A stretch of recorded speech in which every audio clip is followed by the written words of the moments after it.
এই যে আমার সামনে যে পাখিগুলো দেখতে পাচ্ছেন, তারা কিন্তু রিজেকের সন্ধানে বের হয়ে পড়ছে। রিজেকের মালিক হচ্ছে আল্লাহ। ঘরে বসে থাকলে হবে না। ভোর সকালে দেখেন ওরা কিন্তু খাবারের জন্য ছুটে চলছে। ওদের কোনো জমানো খাবার নাই। আল্লাহ প্রতিদিনের রিজেক প্রত্যেক দিয়ে থাকে। মানুষের বেলাও তেমন। যদি ঘরে বসে থাকেন তাহলে কিছুই পাবেন না।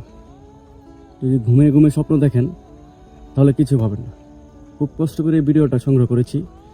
অনেকক্ষণ ধরে দাঁড়ায় ছিলাম এমন একটা ভিডিও করার জন্য। অবশেষে এমন একটি ভিডিও করতে পারছি। রিজেকের মালিক হচ্ছে আল্লাহ।